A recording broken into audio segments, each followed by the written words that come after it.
listeners, and welcome to episode 106 of the Nigeria Football Weekly Podcast. I'm your host, Olu. Okay. Today is going to be a quick one. We're just going to do a review of the game between Nigeria and Benin Republic, which took place yesterday, ending in a 1-1 draw, courtesy of Victor Osimhen's equalizer.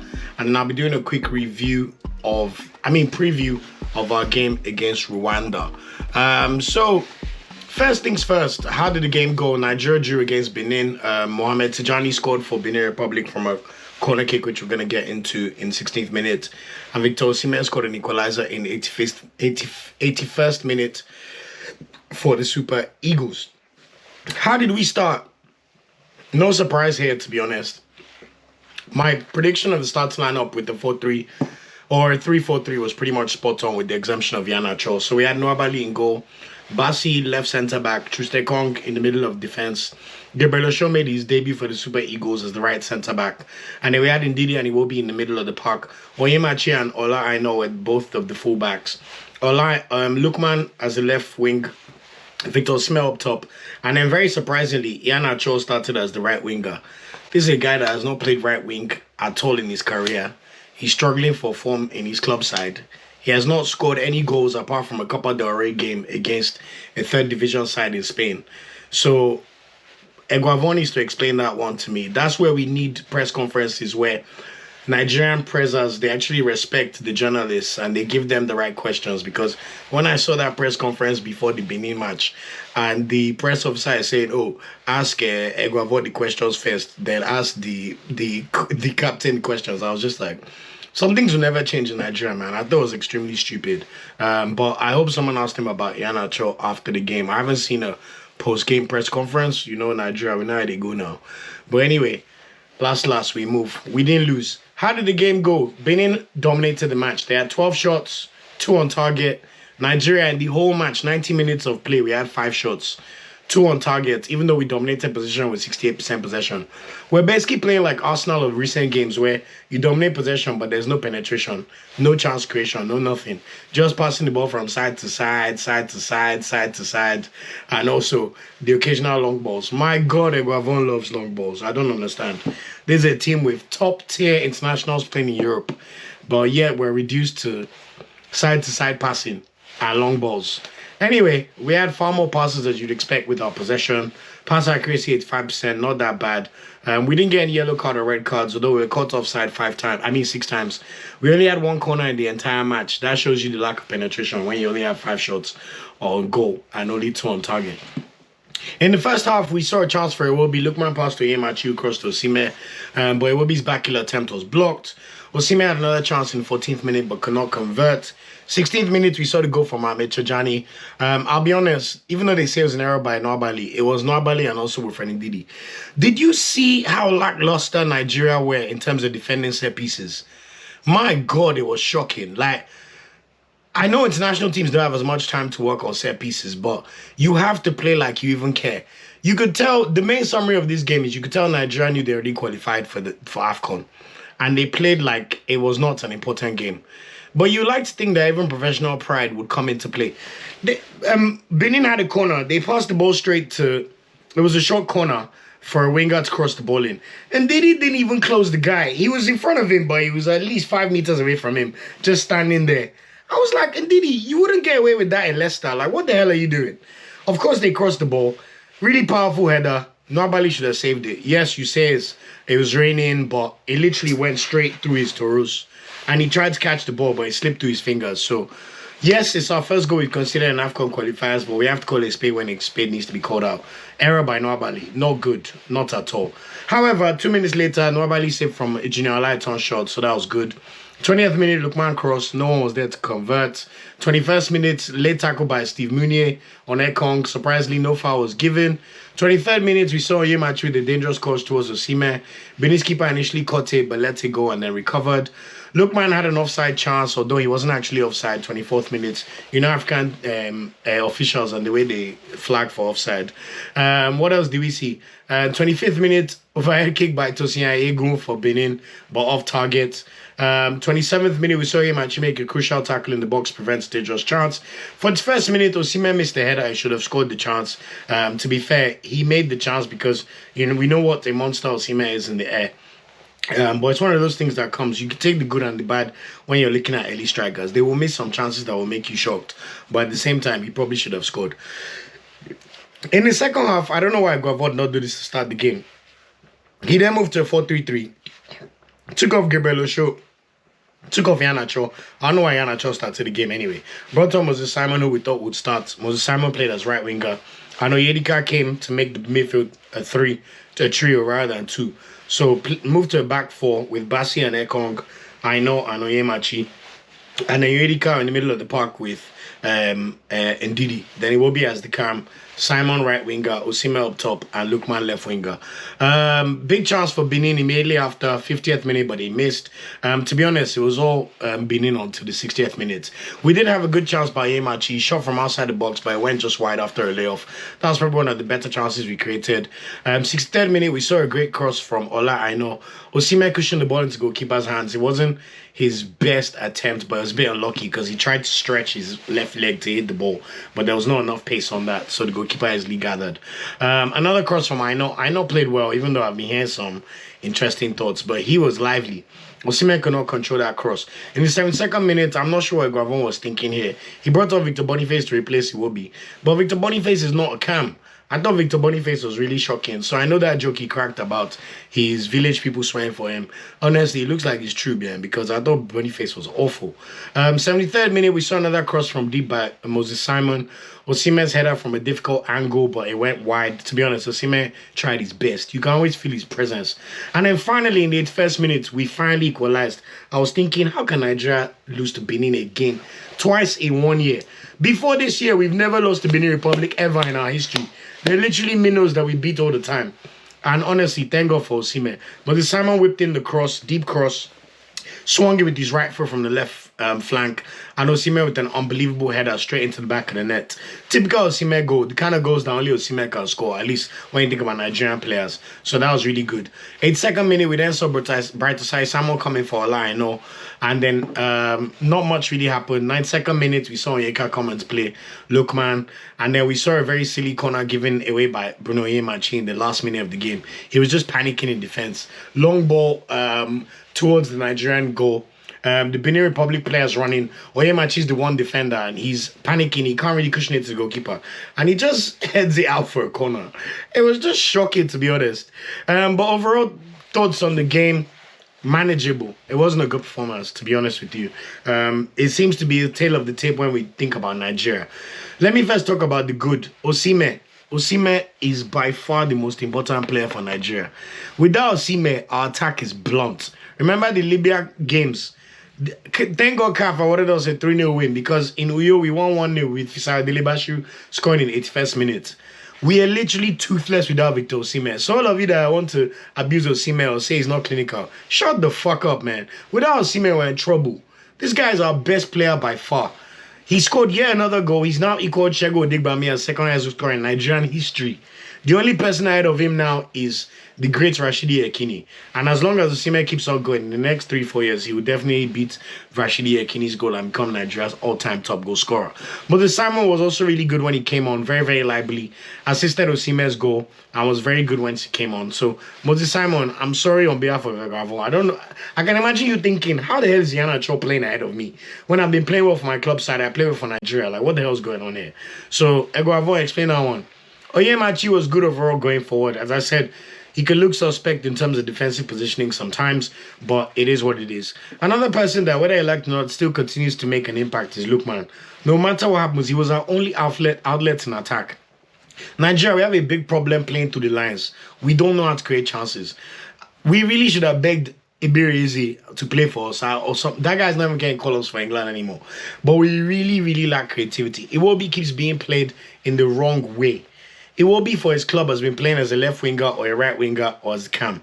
Meanwhile, they keep putting him in a two-man central midfield partnership with Ndidi, which is just stupid. So they keep judging Iwobi on his performances, but he's not being played correctly. You can see how well he's playing for Fulham this season, and I just don't understand it for the life of me. But anyway, Lookman continued to be lively. It wasn't his best day in front of goal, but he was a menace. He kept giving the Beninois team trouble. Ndidi, I'm not so sure, to be honest. I think when Ndidi plays for Nigeria, he plays like he knows he'll always play. and because he's like the senior man in the team, he's been there for 6-7 years. I just don't see the same verve from Ndidi.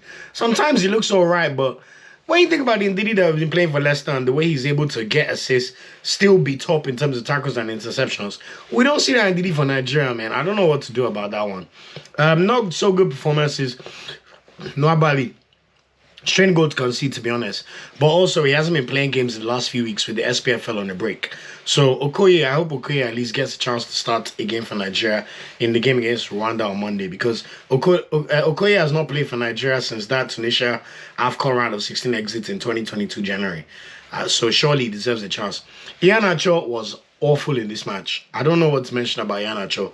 First of all, if you can't even get into the team at Sevilla, even though their main strikers got injured, that tells us something.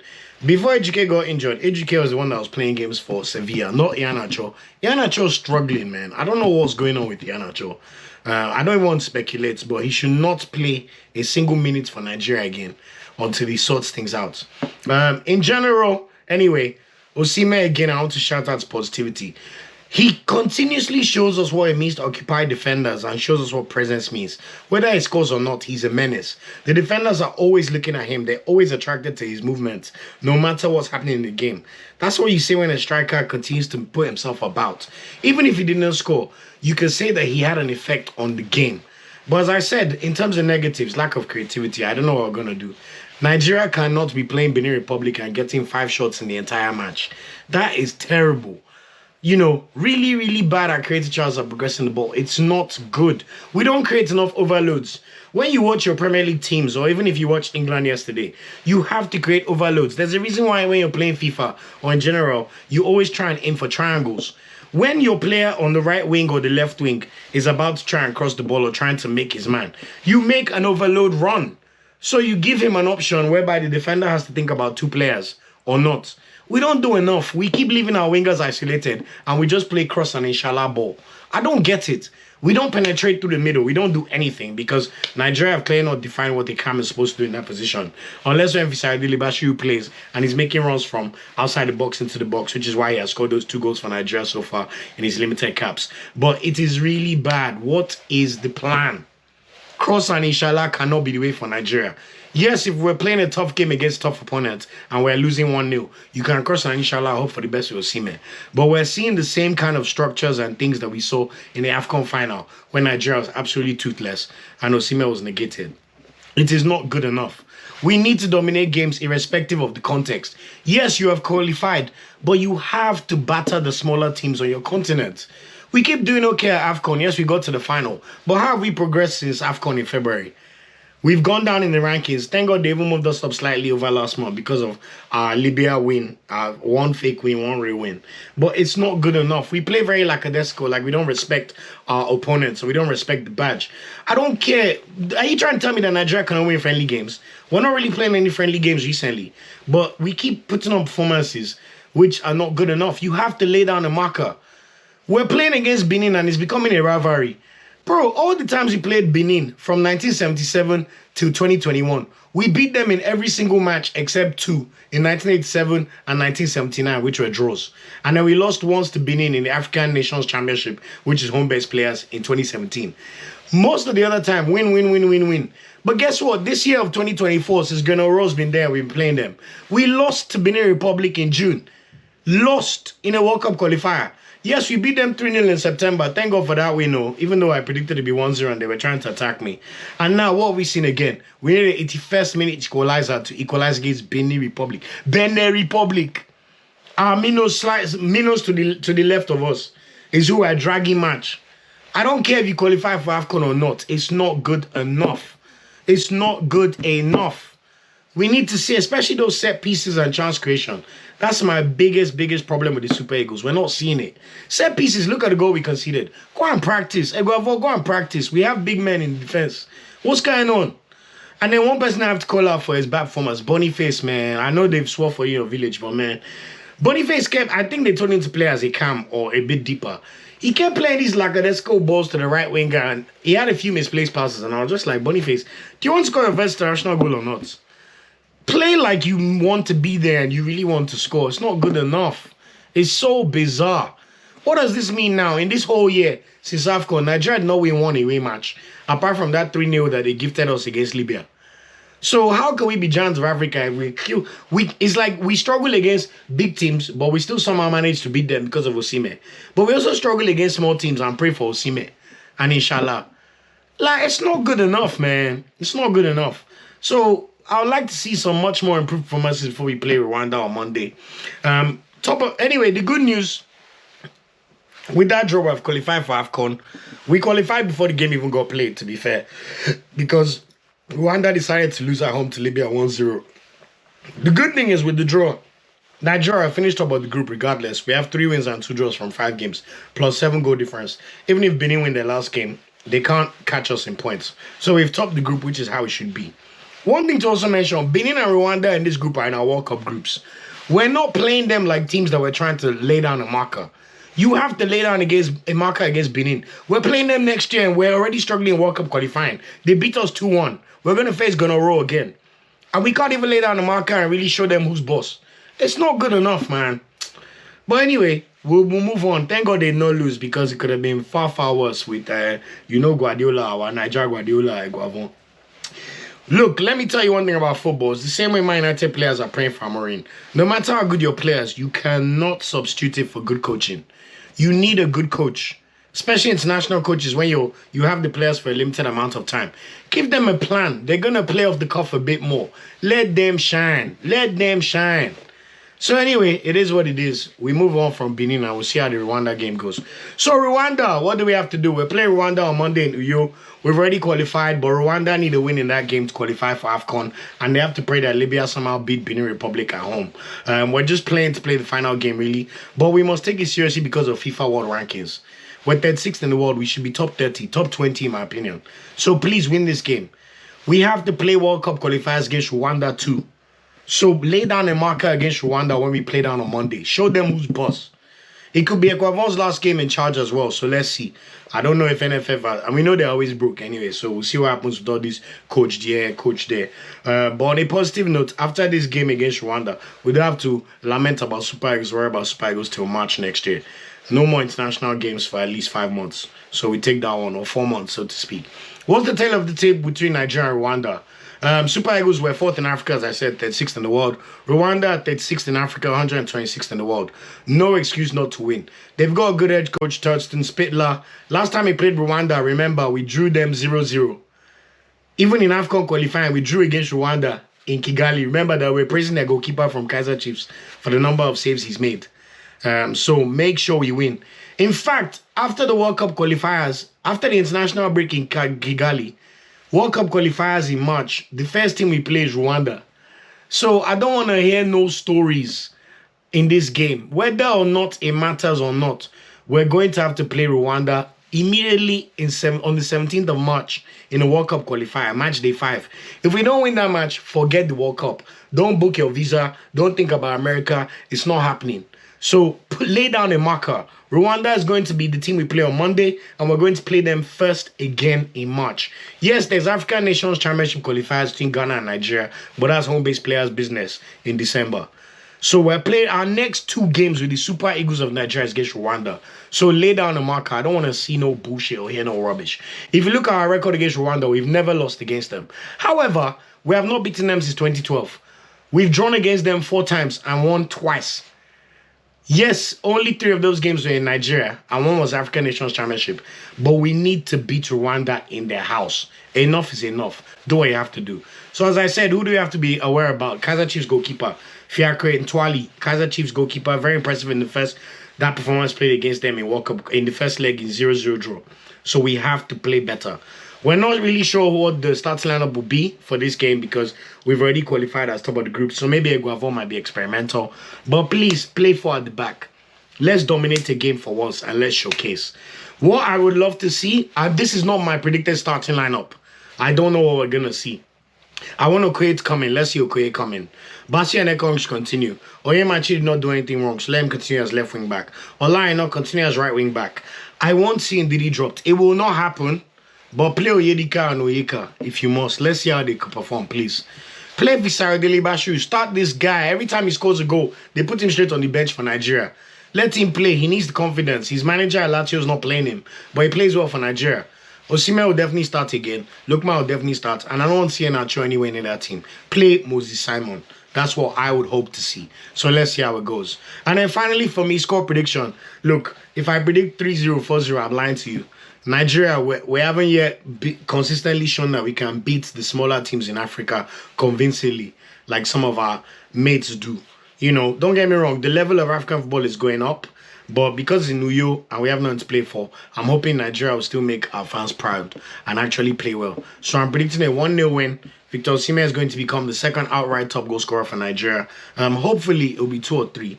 But knowing the way Super Eagles they play, let's just collect our 1-0 and move on for the sake of our ranking. So that's it for this episode of the podcast. I hope you've enjoyed the review and the preview for our next game. Look, it's always a pleasure to watch Super Eagles of Nigeria, no matter the lamentations and frustrations. So I hope you enjoyed the game on Monday. Look out for all the other qualifiers taking place today and between now and Sunday. There's a lot of international football to watch. So I wish Super Eagles well, and hopefully they'll make us proud in a return leg in Uyo, which will be the final Super Eagles game of the year. So really looking forward to that, and of course I'll be bringing you guys a review of that game and touching on the ones to watch as club football returns next weekend. Thanks for watching this video. Please like, share, subscribe, and click the bell to get a notification whenever we drop a video. You can also find our social media channels listed below. And of course, up Super Eagles and Nigeria, they ever carry last.